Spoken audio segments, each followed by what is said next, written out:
I am now going to introduce our featured speaker. The presentation is fairly short, lots of time for your questions and comments and thoughts as we think about this idea of transitioning to a different world. I met Miranda in Luxembourg just like a couple months ago, as Jenny Stevens told you, and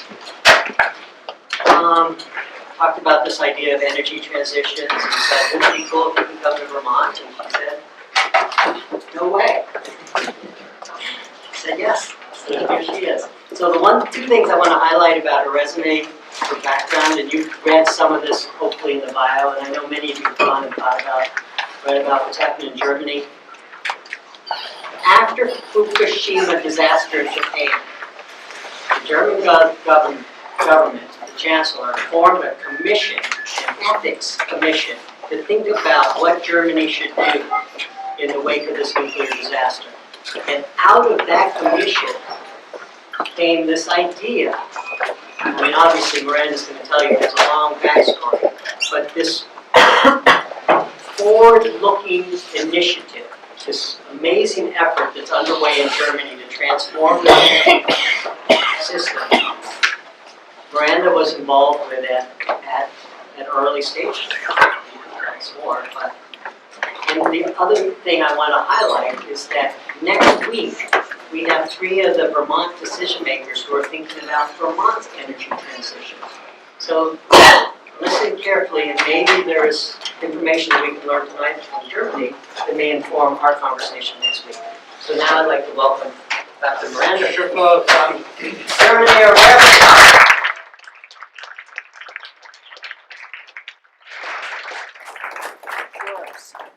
Thank you very much, Richard. Is this thing on, or do I need to turn it on? I guess it's on? Okay. We're all right. Good. So, it's really a pleasure to be here. I am a New Yorker. I grew up in New York, but I have lived overseas for many years. I lived in Japan for about 5 years, and I've been in Germany for about 8 years now. So I kind of have an international view on the world. And I've been very interested for most of my life in environmental questions, climate change questions, and energy transitions. So I started when I was about the age of most of the students in this room, thinking about what's my future going to be. And back then when I told people, well, I think I'm going to do research on climate change and energy, people literally, they were saying, why would you do that? Why would you go into this kind of field? Where are you going to get a job? And I can tell you, it was a good choice. There's a lot to be doing in this field. And I want to start by telling you a bit of a history about what's going on in Germany and why Germany is doing this thing called the Energiewende. That's the German word you get to learn today, the Energiewende, the energy transition or the energy transformation, which is a double transformation. It's a transformation away from fossil fuels and away from nuclear energy. And the reason this is happening is because a lot of concerned citizens started to make their voices heard quite a long time ago. Now, I'm sorry the picture's a little bit blurry, but it's an old picture. These are masses of people who are protesting plans for the building of a nuclear power plant in the early 1970s in a city called Brockdorf. And the reason they were protesting is because they were unhappy with the idea that their community would become dependent on a form of energy that many didn't consider safe, and they were concerned was linked to other big issues that also worried people. The link between conventional nuclear energy and potential military uses of nuclear energy. So we have a long history in Germany of nuclear protest. Of course, Germany was a divided country, so you had East and West. West was tied to the Allied powers. The United States had occupation forces in Germany after World War II. They stayed there through 1990. Same with the French, same with the British. and the eastern part of Germany had the Soviet troops. And so there was always concern in Germany that someday the tensions between the US and the Soviet Union could lead to conflict, and if there was conflict, the concern that it could become a nuclear conflict. So that's in the background as well. This woman is Petra Kelly. She was an activist who in the 1970s was part of the movement against nuclear energy. She was also part of the women's movement, and she was a German who went and studied in the United States. She went to Berkeley in the 1970s. And Petra Kelly took back a lot of ideas from her time in the United States about citizen democracy. Because Germany in the 1960s, 1970s was really a top-down society. Decisions were made by policymakers, and the people didn't have a lot of voice in the process. And this crazy idea came up that maybe citizens should have more voice. She is being arrested here because she was involved in a protest movement, an illegal protest movement against a nuclear power plant. And you see her over in this picture on the left. This is after she's been elected into Parliament as a representative of the newly established Green Party. The Green Party managed to get into the electoral system, in part because Germany doesn't have the kind of system you have in the US. In the US, it's a first-past-the-post system. It means that really only the big political parties, Republican and Democrat, have a chance to get into power. In Germany, you get seats based on the percentage of votes you get. And if you get at least 5% of the votes, then you have a right to go into Parliament.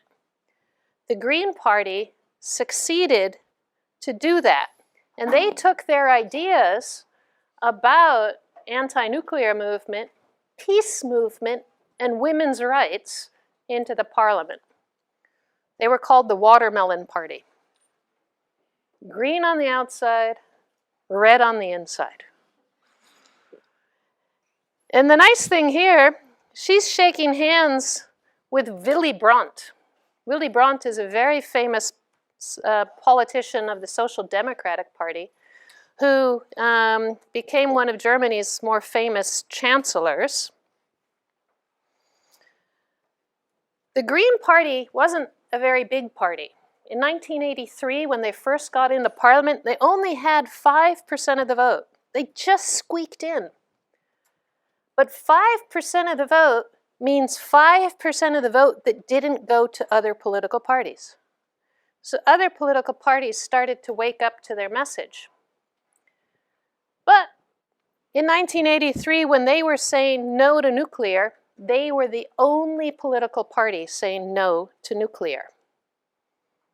And then Chernobyl happened, the Chernobyl nuclear accident. Chernobyl is about 600 miles away from Germany. It's a long distance. But when the explosion happened, for 3 days, the Soviet Union did not tell the world there had been a nuclear explosion. Scientists in Sweden were the first to notice that there were unusually high radioactive levels in the atmosphere and started to try to trace wind patterns and discovered something big has happened. And around that time, clouds were building, so rain was happening, and the rain was bringing the radioactivity down into Northern Europe. It hit Sweden, it hit Germany, and it didn't really hit France. In Germany, people were really scared. So if you look back at what was going on right after Chernobyl, people were, don't send your children out into the streets. It's raining. We don't know what level of radioactivity there is. We're scared about their health. Don't drink milk because cows eat the grass that's been hit by radioactivity, and maybe that could go into their milk, and you don't want to have internal intake of radioactive materials. People didn't know how nervous they should be or shouldn't be because there wasn't a lot of knowledge. This too made people very nervous. It also raised questions about what level of technological safety do we have. But it split the political parties in Germany. The Green Party was already saying no to nuclear, and Chernobyl just reinforced their argument. The Social Democratic Party switched to no nuclear after Chernobyl. They said, we join with the Greens on no nuclear. The Conservative Party, the Christian Democratic Union, and the other more small conservative party, the Free Democratic Party, they said, oh, come on, it's Soviet technology, this wouldn't happen in Germany or other countries like Germany. At the same time, we started to have communities that said, you know, we can't just blame the policymakers. If we want something different, we need a transition, and we need to be part of that transition. So the woman on the left, Ursula Slodek, she was a housewife. She basically said, we've got a problem. Our little village, called the village of Schernau, it's in the mountains in the south of Germany. We are completely dependent on nuclear energy. So what are we going to do about it? And she said, well, let's turn our community into a renewable energy village. And when they came up with this idea, the company said, no, we're not going to give you access to the grid. So it's not going to work. So they started a campaign to liberalize the grid, to allow small producers of renewable energy to enter their electricity into the grid. It took 10 years. They succeeded. They also had to eventually buy the grid to go to the 100% renewable community that they wanted to do. And they could not have done it by themselves. They started a campaign. The Green Party picked up on it. NGOs picked up on it. And there was a nationwide fundraising, kind of like you have crowdfunding now, to say, okay, we're going to support this village to do it. Because if they can do it, then other villages can do it. So Ursula Slodek, her husband, and then a lot of other villagers were the first pioneers in Germany to say, if we want to go no nuclear, we have to take responsibility into our own hands. Now there is the reality that Germany is also very dependent on energy imports. Germany imports 98% of its oil, 86% of its natural gas, 81% of its hard coal. That's a lot of import. If you are that import dependent, then when energy prices rise, that's not going on right now, but 5 years ago, 10 years ago, people were talking about, is it going to be oil at $100 a barrel, or maybe $150 a barrel, or $180 a barrel? That hits hard. So there were also people who started to say, well, maybe we need to be thinking about building more renewables to become a little bit less dependent on energy imports. Germany is also a country that very early on started to be worried about climate change. I don't know, have you guys heard about the 1987 Montreal Protocol? So 1987, there was a lot of international activity about phasing out chlorofluorocarbons because of concerns about the stratospheric ozone layer, ultraviolet radiation reaching into the troposphere and basically impacting human health and ecological systems. At the same time as that was happening, people were starting to raise concerns about climate change. And if the emissions of greenhouse gas emissions weren't also impacting what's going on in the atmosphere and trapping greenhouse gases, basically slowly raising the temperature of the planet. German politicians never doubted this. From the start, this idea has been accepted across all political parties in Germany. The big difference, though, was that the Social Democratic Party and the Green Party said, that means we need to do renewables. And the Christian Democratic Union was still saying, well, we need to keep nuclear in the mix. Nuclear is low carbon. And, yep, question.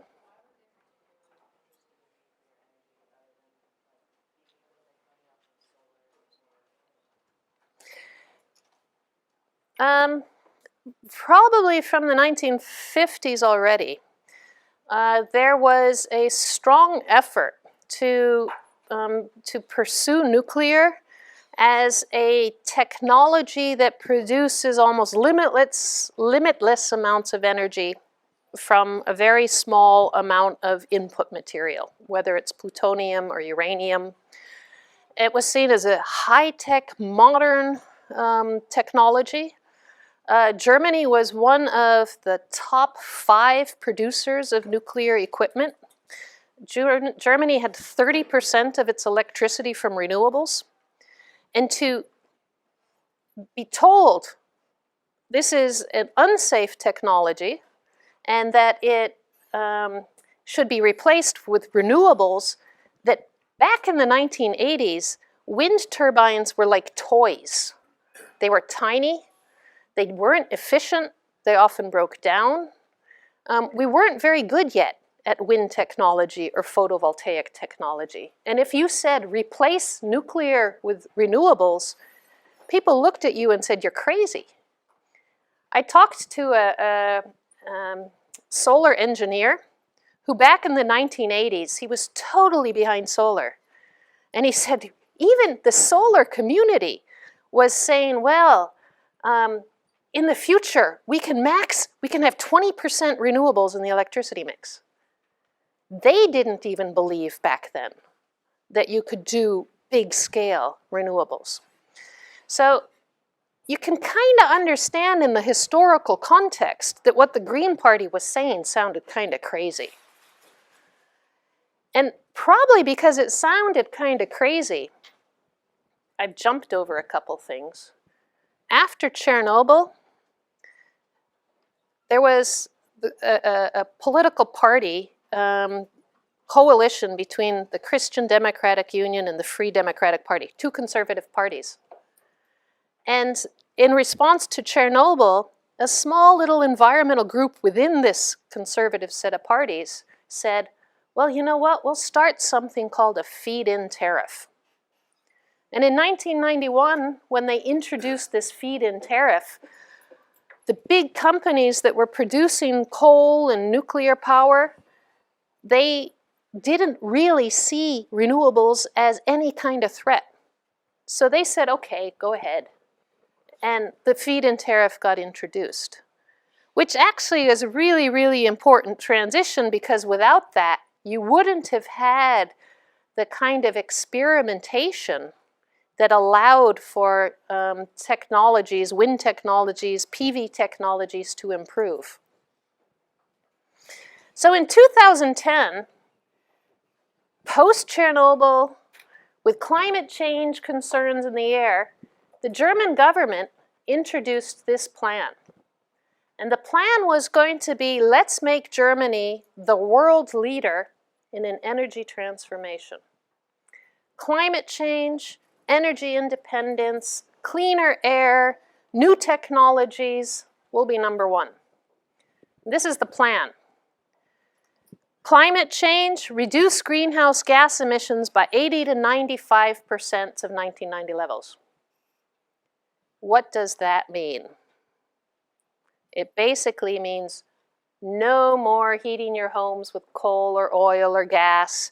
It basically means no more driving a car that runs on diesel or oil or gas. It basically means having all of your electricity from renewables. It basically means energy revolution. And the way to do it is to go big scale into renewables in the electricity sector, but also in transportation and in housing, and to have very big energy efficiency improvements. When this plan was introduced, it was introduced with the idea that nuclear would be in the mix a little bit longer.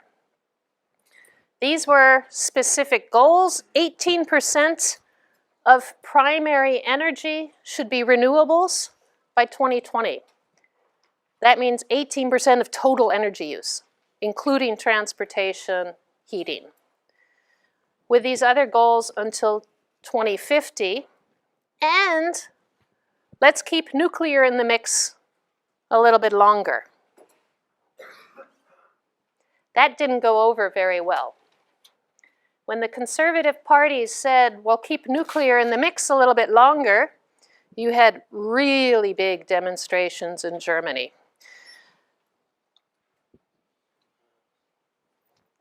Germany, that's the parliament building, the Reichstag on the left. And this is, I think, in the city of Munich, where hundreds of thousands of people poured on the streets to say, no, we don't like the idea of keeping the nuclear in the mix, and we want the energy revolution. And there's nothing like timing in politics. The conservative parties could not have called it worse. 2010, they say, okay, Germany's been phasing out nuclear energy, but let's do what the US is doing, and let's extend the running lifetime of the nuclear power plants, and then do this climate change transition. Fukushima happened. That was it for nuclear. That was the death knell for nuclear in Germany. Right after this, I got a phone call from the Chancellor's office. The Chancellor is like the Prime Minister in Germany. And they basically said, would you be willing to participate in an Ethikskommission? And when I heard it on the telephone, I thought, oh my gosh, what's an Ethikskommission? I must be hearing them incorrectly. But I wrote down Ethics Commission. I've never heard of an Ethics Commission for energy. I'd never heard of one because there never had been one. It was probably the world's first ethics commission on energy questions. And the idea we were given was there's just been this terrible nuclear explosion in Japan. What does it mean for Germany, and how should we respond? And the response of the Ethics Commission, they basically had us for 2.5 months working all the time. We had weekend meetings where our meetings started at 8 a.m. and they went until 11 p.m. talking about, okay, what's the response? How do you do a double phase out? Phasing out of nuclear, phasing out of fossil fuels, without sending energy prices through the roof. That was the task we were given. We looked at it from an ethical perspective. What are the ethics associated with energy? Well, if you're doing coal, you can be sure that there are people who are dying in the coal mines. And if you're doing oil and gas, you can be sure that there are going to be oil spills that impact the environment. And if you're doing nuclear, you have to figure out what happens with the nuclear waste. And there's no country in the world yet that has a high-level radioactive waste disposal site. So all high-level radioactive waste is stored temporarily at nuclear facilities. We got some big ethical questions here. And if you do renewables, there are also questions. But the difference between a wind turbine and a coal mine are pretty huge in terms of their impact on the environment. And so our argument was there's no energy source that doesn't have a footprint, but renewables have the smallest footprint. That's where we should go. We made a report. We called for a faster nuclear phase out and a transition to renewable energy. And I can assure you that our report was not the deciding factor. That by the time we issued our report, the discussions were going wild in the country. But because it was a very high-level commission, our report kind of gave a stamp of approval to a decision that Merkel made the next day. We gave her our report, and the next day they issued the announcement that Germany was going to phase out of nuclear by 2022 and move fast forward with this energy transformation. So Germany then had 17 nuclear power plants, and the plan now is within a decade to shut them out. This is the report that we wrote. It's called Germany's Energy Transition, a project of the community for the future. And the community was the people of Germany. It's an initiative that requires everybody in order to succeed. Now, the energy transition has been making progress in Germany.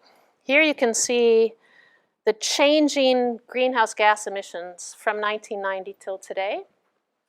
What you see is that the emissions, 1990 is back here, the emissions have been dropping, and then they've kind of been steadying, plateauing a little bit. This first drop was pretty sharp. Can any of you figure out why that might be? Why was Germany able to drop its emissions so strongly in the early 1990s? What happened in 1990?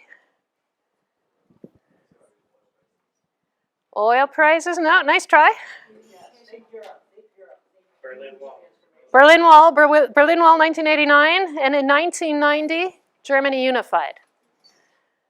First thing that Germany did when Germany unified was basically look at all of the dirty industrial plants of East Germany and say, you don't meet our quality standards, and they shut them down. Huge scale system transformation in Eastern Germany. Even today, I pay a special tax for the cost of this transformation of East Germany. A special tax was put on all people to help pay for the transformation. It's meant shutting down old industries, cleaning up polluted sites. It was really polluted in East Germany. And that has helped the emissions drop.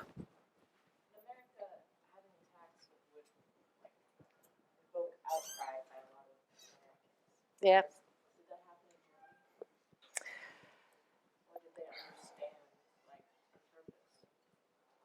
Germans believe in something called social democracy. And the idea is that you basically need a government to help to provide a lot of things for society. So there's a higher acceptance of taxes there than there is here. So my tax rate, I can assure you, living in Germany is a lot higher than it was when I was working here. But there's also benefits. University is free. You don't pay tuition in Germany. And you have health care, guaranteed health care. So it's a different model. So part of the emission drop was because of unification, and now the emissions are slowly continuing to drop because of various policies that have been introduced. And I'll just go through them real quickly. One is renewable energy. I told you that back in 1991, they introduced this thing called the feed-in tariff.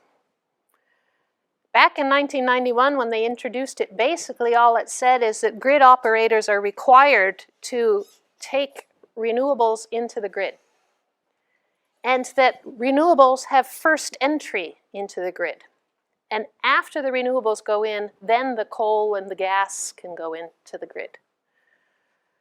And in 2000, they revised the renewable energy law, and they introduced 20-year guaranteed payments for investments in renewables. And after that, take off. This is biomass, this is photovoltaic, and this is wind, and this is hydro. This is pretty amazing. It reminded me when I saw the little sign out here that you've got the photovoltaic cells on the building next to here. And I heard it was a student-funded project. That's really great. And that those photovoltaics are here, and even the sign says it, in the not-so-sunny Vermont. Well, we could be talking also about Germany. Germany is not very sunny. Germany gets 900 hours of sun a year, and Spain gets 3,000 hours of sun a year. So it's not like the world's best place for photovoltaics, but Germany is world #1 in terms of installed photovoltaic capacity, partly because of these political pushes. Am I talking too long? Yeah. Okay. So that's the sign. I got to stop talking. What I will say, this part of the transition's working really well. This is the renewables. This part is the challenge. This is lignite, and this is hard coal. And I'm going to just show you real quickly a picture. Skip through all of this. This is what a lignite plant looks like. It's big. It's ugly.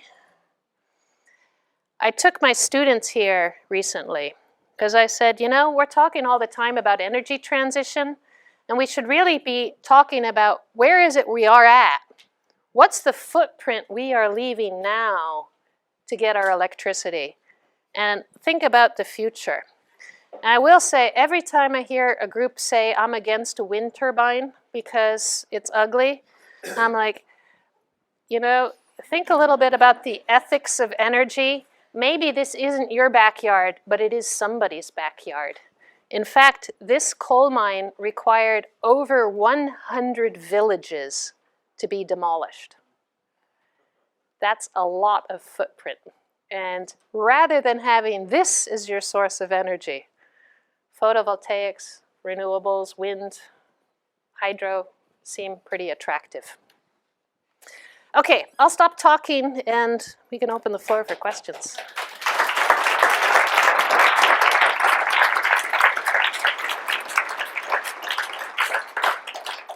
So one of the things that Vermont started with is the argument that was just started with websites. And we started the argument with turbines. Pretty much has been a non-official moratorium put on wind here because of siting issues. And now we're seeing that start to come on solar, the solar farms in Malaysia. Knowing that I've been through Berlin and Germany, I've done the Ride in Hamburg, and I've seen all the amazing wind turbines. I know Germany is very environmentally conscious about their landscapes too. Did you see any pushback with siting? Or, because I also know Germany's doing a lot of things with changing how TVs look. So they're no longer panels, sometimes they're some spheres. So how are they reacting to that? How about if I collect a couple questions and then I'll take it up. Cost per capita to make a full transition? And is it changing? Are the estimates that were made 5 years ago holding true, or are they, and were they way off? One more question? I'm curious about, you mentioned that climate change is accepted by all political parties in Germany. Yeah. And that's certainly not the case here. It's very frustrating. And I'm wondering if you could explain how things are so willing to communicate versus what's happening here is. What's the difference? Let's go backwards. Why are the Germans so involved and so concerned about climate change?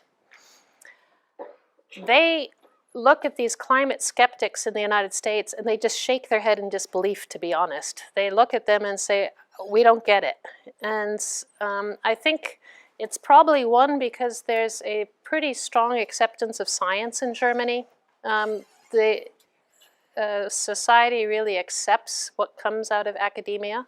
Doesn't mean that they don't challenge aspects of it, but there's no big questioning the way there is here. But I think probably more importantly is that there's no private financing of election campaigns. And if you ask me, the main reason there are climate skeptics in the United States is because there are fossil fuel industries that have an interest in there being climate skeptics in the United States. And that those climate skeptics basically have been able to get support from funding that supports politicians to be climate skeptics. So when I see that, I just read recently that the Koch brothers are the second richest people, well, there's two of them, but in North America, and that they have tremendous buying power when it comes to election campaigns. That doesn't exist in Germany.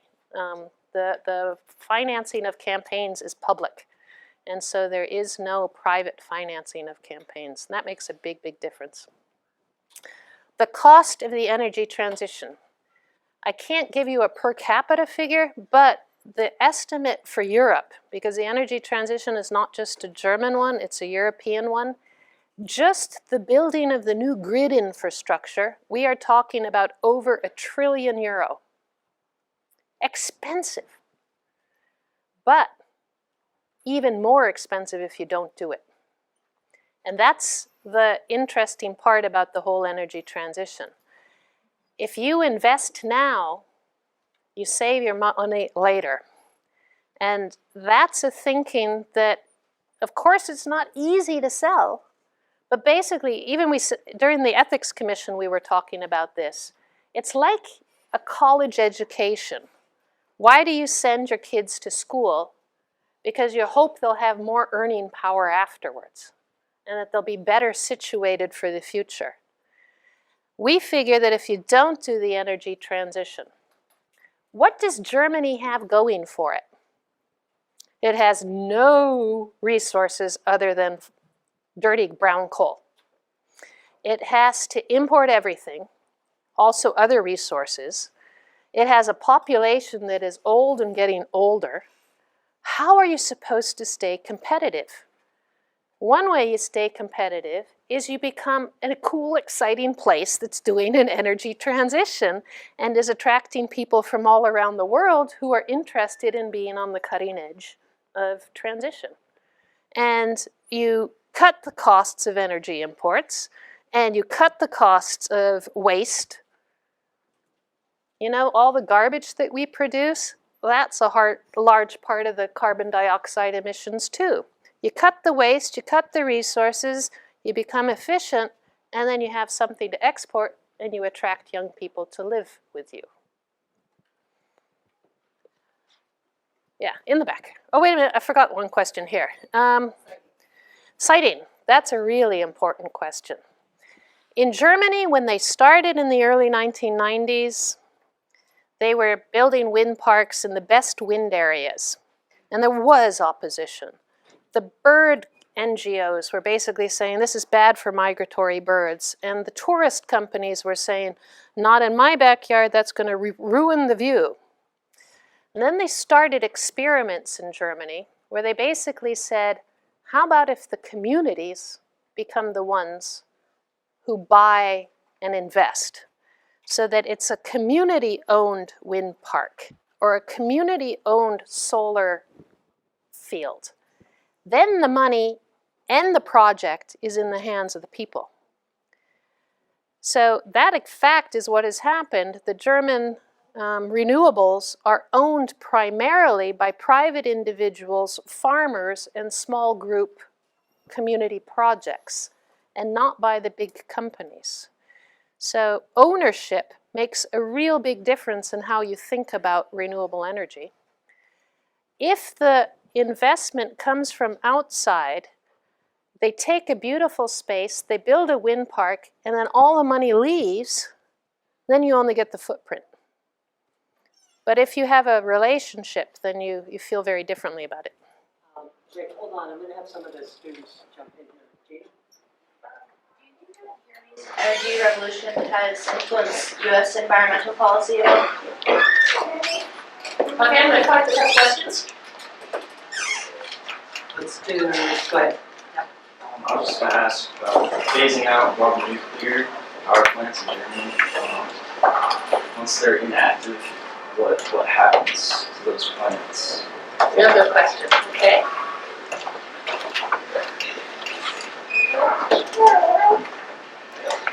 How economically sustainable is that model where you guarantee higher prices till 2020? When you go back to market rate, how do you incentivize alternative energy? Okay. So I'll go backwards again. How do you deal with 20-year investments? Well, if we started now today with a 20-year investment, it wouldn't be so bad because the prices of photovoltaics and wind have come down so much. When Germany started, renewables were still very expensive. And so prices have in fact gone up. So we're paying 6 euro cents, which is about 7 US cents extra per kilowatt hour for the renewables, which does add a price on top.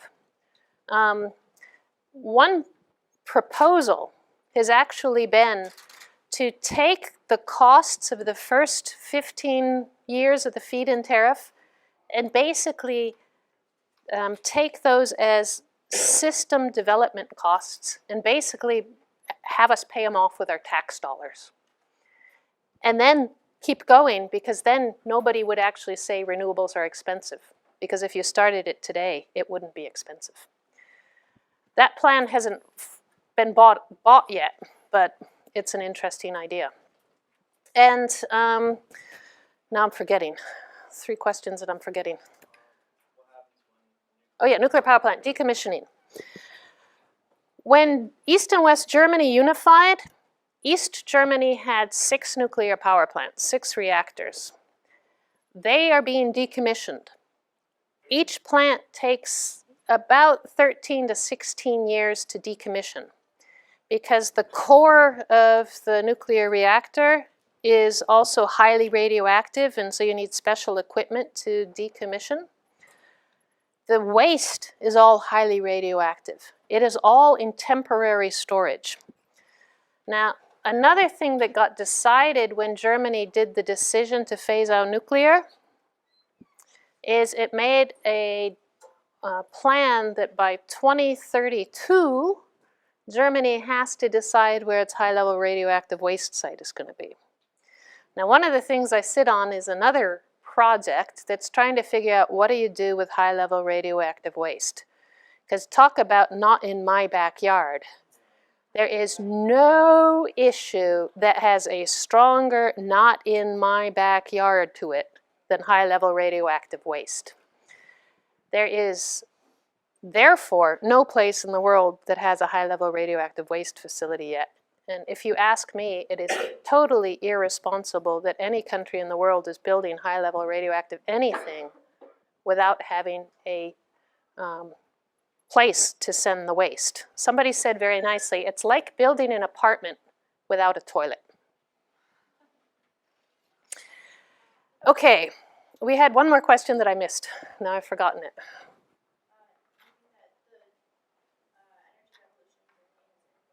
Oh yeah, right. I like that question because I have a PhD student, and that's her PhD. She's basically taking a look at Germany's talking about doing this in part because it's also a model for the world. Is it or isn't it? Is the German energy transition being taken up by other countries? And she's gone to South Africa and to California to study the question. And what's interesting is that yes, in both places, there is awareness of what's going on. There's an interest in what's going on. There's selective take-up of ideas. And I say selective take-up because each country needs to do an energy transition understanding its own situation. There's no 2 countries that have the same mix of energy possibilities. And so you have to do the energy transition recognizing your own mix. But ideas do travel. And that's one of the really cool things. How many ideas do travel? Energy transitions are really going global. Let's stay, Miranda, with the students and for a minute. Think about this, you guys. We're talking about electricity, home heating, and transportation. Okay? Germany is doing great on the electricity front. So Questions? Walker? I was just curious about policies or efforts to make transportation more efficient in Germany. Okay, transportation. Next question? Okay. How temporary is current temporary nuclear waste storage? Oh, temporary is temporary? Yeah. Okay. Let me take those two because I'm not doing very good on the memory stuff right now. Okay, temporary is temporary. Huh. Well, the nuclear facilities have been existing since they started to be built in the 1960s, 1970s. And all of the nuclear waste that has been produced since then is in cooling ponds or in dry caskets just next to the nuclear power facilities. So they've already been in temporary storage for a couple decades in some cases. They will at least be in temporary storage for another 40 or 50 years. Because if 2032 is the date by which a site selection has to be made, you need another 20 to 30 years to build the facility. You could ask the same question in the United States. There's a Yucca Mountain, but a Yucca Mountain hasn't been accepted by the people of Nevada. Transportation. Germany is not the pioneer on electric automobiles. I think there's some real exciting stuff actually going on here with electric mobility, the Google car, the Tesla. There are some experiments going on in Germany. They just had a test run on the Autobahn of a self-driving car. And probably self-driving autonomous vehicles will be part of the energy transition. They are now talking about freight, good transport is a big energy user in the transport sector. Now just imagine if you had lanes on the highways where you had, instead of trains, you basically had train-like trucks that drive without drivers, roboticized cars. They would be more energy efficient because they drive more efficiently than humans drive. And that's actually one of the big discussions right now, if we're not going to see more autonomous driving. Electric autos, I was talking with another group about this just a minute ago. Norway is actually way ahead there. They have 100% hydropower already. So their electricity is CO2 neutral. There they are going big scale into electric automobiles because it's part of Norway's plans to become a low carbon economy, basically turn everything into electric. They already heat with electricity. Okay, over here. Vermont recently proposed $84 carbon pollution tax. So you mentioned the portfolio standards that Germany has. I was wondering if you have any proposals for a carbon pollution tax. Okay, there was one just now. It was for a tax on lignite, brown coal, which is very, very CO2 intensive.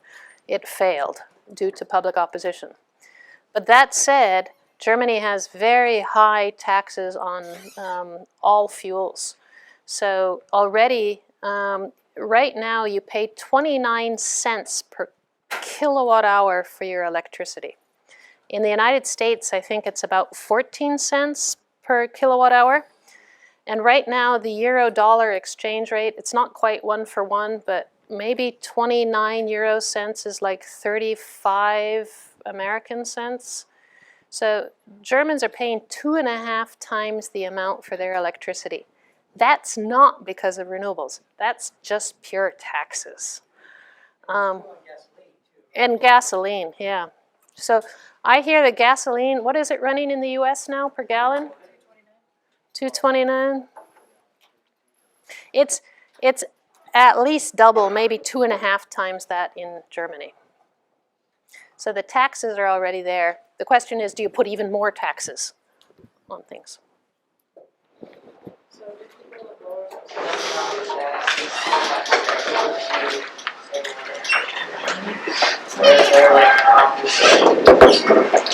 Really good question. Is there energy poverty in Germany? Yes, there is. Germany has a still higher unemployment rate than you have in the United States.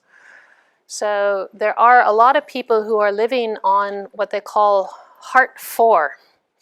And it's basically a minimum support level that you get from the state to survive. So you get enough money to have a one-room apartment, something like €400, maybe $500 a month, and that's it. And if you are paying energy costs out of that, every single euro cent matters. So for those people who are on energy poverty, a slight increase in energy costs makes a big difference. But there's some really cool programs that are being established. So the city of Frankfurt, they have a program they've introduced where they go house to house. They bring a package of LED lights. They present it to the family and say, the package is yours, it'll save your energy bill, but you have to let us do an energy audit of your apartment or your house, and we will help you think about how you can save even more money. And they've been doing this house after house, and it's making a difference. These people who are getting the energy audits, they've been cutting their electricity use, their energy use by about 30%. That saves them a lot of money. Rich, why don't you call? Why don't you? Okay. We're going from the UK this morning, kind of tie together a European perspective on energy. In Europe, there's obviously some measure of carbon trading and carbon accounting, either policy or just on a global basis of exchanges. This morning in the UK, the British Exchequer announced that he'll basically guarantee funding for nuclear plant in the UK. So with the UK at least continuing to invest in surviving nuclear business, and countries like France having lots of established nuclear in Europe, is their decision on nuclear going to impact how Germany can behave in carbon exchange markets or in the kind of general energy mix? Because if you're taking one option out that other countries aren't, that might change how they can, their restrictions are Well, so far nuclear is not defined as a renewable in Europe, and thus in the emissions trading system, nuclear won't be part of the emissions trading system, so you can't get credit for reducing emissions by building nuclear. It will reduce your CO2 emissions if it's a transfer from coal or gas to nuclear. In Germany, they look at what's going on in the UK with wonder because actually nuclear is extremely expensive right now. So it doesn't pay economically to be doing nuclear. So it's not clear why the UK wants nuclear, other than I think it's because they have nuclear weapons and they need the nuclear capacity, the skills in the civilian sector to be able to support the military sector. Of course, that's not how they sell the idea, but I think that's partly what's behind it. All right, time for 2 or 3 more. Yes. What sort of international action is being taken in place, if any, to the German energy transition or the European Union's energy transition? Like what you were involved in the ethics commission and So at the European level or at the international level? I missed your question a little bit. like what sort of international action is the German energy transition involved in, such as the ethics commission you were involved in? Okay. So the German energy transition is a really important part of the European energy transition because Germany is 20% of the European economy. So without Germany, Europe can't go green. And if Germany were to decide against the energy transition, it would make it really hard for Europe. Germany funds a lot of what goes on in Europe because it's the richest big economy of Europe. And as a result, German ideas are also tied to some of that funding. So for example, when there was a discussion about getting a European climate change target, Poland, which has a lot of coal, was resisting the new climate change target. Germany assisted Poland, basically saying, together with France, we'll help Poland make an energy transition in the efficiency level of the coal-fired power plants if you move along, if you support the idea of a European-wide climate target. So they're making deals like that. And at the international level, there's a lot of green aid, energy aid that Germany's involved with. Somebody over here had a question? Yeah. How has Germany approached the heating? Did they change building codes, or did they make incentives for homeowners to do retrofits of new heating systems? Yeah, good question. When I was first in Berlin, it was just after the wall came down, and the eastern part of the city, the situation was so bad that a lot of homes, they were being heated by brown coal. The city had the smell of sulfur. It was anything but healthy. So the first transition they have made has been to do fuel switching in home heating from brown coal and oil to natural gas. What they've also been doing is upping building standards. And so, for example, there's now a standard, all new housing has to have triple pane windows. And by 2032, I'm not sure I've got the year quite right, housing is going to be passive housing standard. So new housing has to be built at the highest efficiency levels. And there's recently new legislation that says that if a house is rented and the renters change, that then the owner has a requirement to do energy efficiency improvements, but can pass a share of the costs on to the next renter. So they're trying to notch up the energy efficiency of buildings, and then they're also doing retrofitting of all of the public buildings. So universities, schools, hospitals, government offices, they are all getting totally revamped, partly also to test out new things. How do you do a 80% reduction in energy use in a building? Is there any question by any chance? When it comes to the leaders of the energy transition, who are diverse? Like, is there a lot of women? I am so glad you asked that question, because too often I go into energy meetings and I'm like, oh my gosh, here it is again. It's me, Miranda, all by myself as the woman in the room. But one of the things that is happening with the energy transition is, remember I said that report, it's called the people's transition, the community transition? Everybody is getting involved. And so we had a conference last week, and of 18 speakers, all but 2 were women. And it's really quite amazing. We're seeing more and more people who are coming from diverse backgrounds who are getting involved in the energy transition, because it's everything.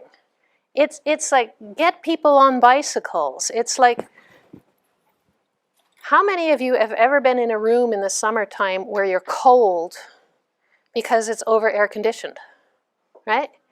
It's like, okay, let's think about turning off the air conditioning and dressing to meet the weather. So it's retail. It's artists who are trying to figure out, how do you make an energy transition fun and communicate it to people who've, how many normal people, I'm sorry, but you guys aren't normal, how many normal people are thinking about energy on a day-to-day basis? Not really, right? But if you make it fun, more people do. And artists are terrific at communicating that. Music is a terrific way to communicate things.